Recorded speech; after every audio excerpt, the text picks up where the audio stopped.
My narcissist ex couldn't handle that I dumped him. The sight of the peonies in his hand made me want to vomit. Peonies, my favorite, or so he thought, because he'd spent 4 years telling me what I liked until I eventually believed him. Mark stood in the glass-walled lobby of my firm, wearing that shattered man expression he'd practiced in the mirror 1,000 times.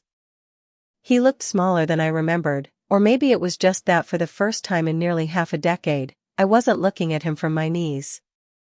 My co-workers were whispering, casting side glances at the tall, handsome man with the expensive bouquet, looking at me like I was the lead in a romantic comedy. They didn't know that the man holding those flowers had spent the last year telling me I was too fat to be loved, too stupid to hold my job, and too lucky that a catch like him even looked my way.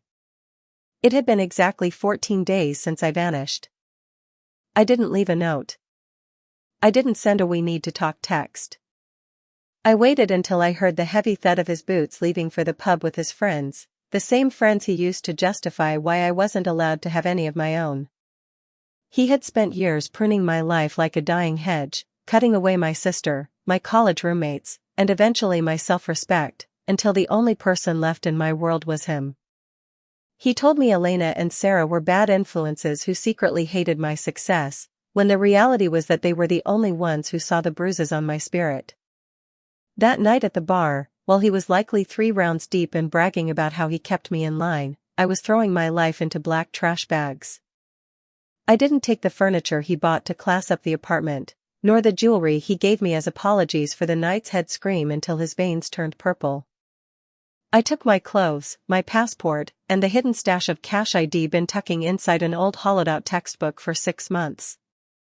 When I walked out that door and got into the cab Elena had waiting 2 blocks away, I felt a physical weight lift off my ribcage. I thought I would cry, but I just felt cold. The silence that followed was the loudest thing I'd ever experienced. I blocked him on everything immediately, but I'd forgotten one old email account I rarely used. That's where the madness started. For the first 48 hours, he didn't even realize I was gone for good.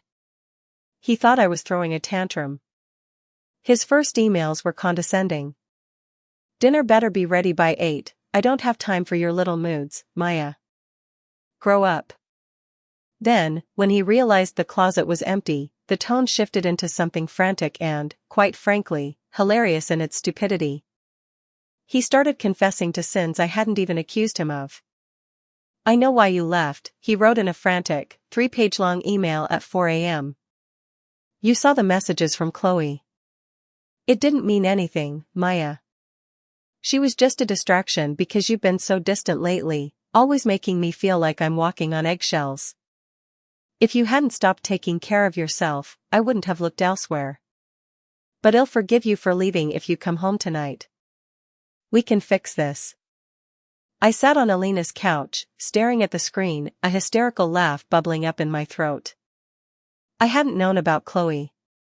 I hadn't known about any of them.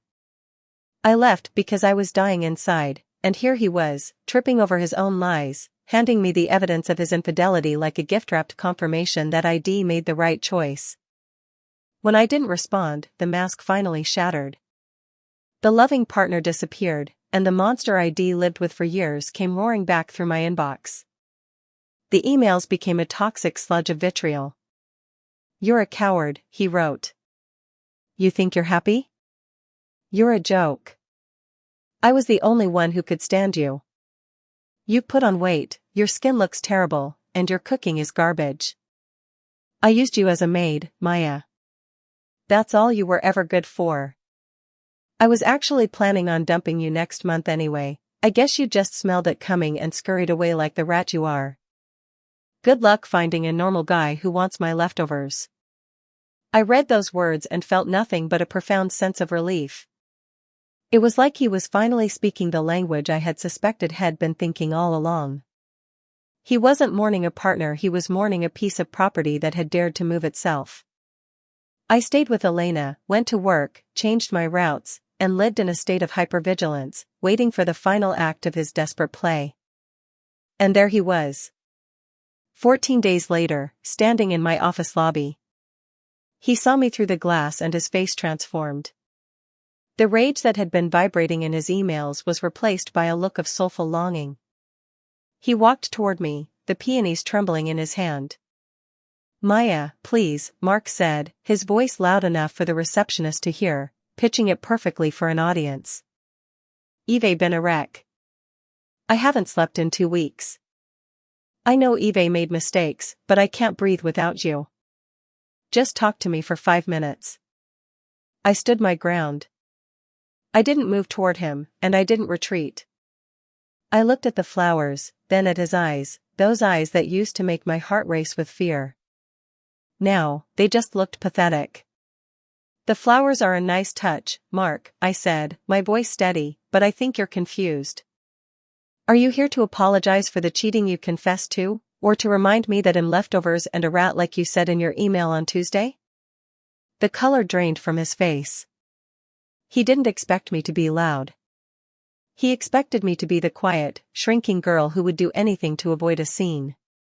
He tried to step closer, his voice dropping to a hiss. "Don't do this here, Maya. Don't be a bitch. I'm trying to give you a chance to save this." "Save what?" I asked, stepping back and raising my voice just a notch higher. "The relationship where you forbade me from seeing my friends? The one where you checked my phone every night? Or maybe the one where you told me I'd never achieve anything?" I looked at my coworkers, who were now staring in stunned silence. "This man is not allowed in this building. He is a trespasser and a harasser." Mark's face went through a terrifying metamorphosis. The grieving lover facade cracked, and for a split second, the raw, ugly anger flashed in his eyes, the look he usually saved for behind closed doors. He dropped the peonies on the floor and stepped on them, crushing the pink petals into the carpet. "You think you're so smart?" He spat, his voice low and vibrating with malice. "You're nothing without me. You'll be back crawling in a month when you realize the world doesn't give a damn about you." "Maybe," I said, looking him dead in the eye. "But even if the world doesn't care about me, at least it isn't you. Get out, Mark. Before I have security drag you out in front of everyone." He stared at me for a long beat, his chest heaving. He realized he had no power here. This wasn't our kitchen. This wasn't a dark bedroom where he could tower over me. This was my world, and he was an intruder. He turned on his heel and stormed out, the glass doors swinging violently behind him. I stood there for a moment, watching the crushed flowers on the floor. My heart was pounding, but not with fear, with the electric, terrifying hum of freedom. My boss, a woman who had always been a bit intimidating, walked over and put a hand on my shoulder. She didn't ask questions. She just looked at the mess on the floor and then at me. "Do you want to take the rest of the day off, Maya?" she asked softly. "No," I said, wiping a stray tear that I hadn't realized was falling. "I've wasted enough time on him. I have a lot of work to do." That evening, I went back to Alina's and we sat on the balcony. For the first time in years, I didn't check my phone. I didn't wonder if I'd cooked the pasta for too long or if my outfit made me look desperate. I just sat there and breathed the cool night air. He didn't try to get me back because he loved me. He tried to get me back because he lost his mirror, the person he used to reflect his own twisted sense of superiority. He couldn't handle the fact that I was the one who ended the story. He wanted to be the one to discard me, to leave me broken so he could feel whole. By leaving first, I didn't just escape the abuse, I stole his script and burned it. I know it's not over. There will be more emails, maybe some fake social media accounts, perhaps some accidental run-ins. But as I sat there with my friend, laughing for the first time in months, I realized he was right about one thing. I did feel it coming. I felt my soul trying to leave my body to survive, and I finally decided to follow it. He can keep his peonies and his apologies. I'll keep my life.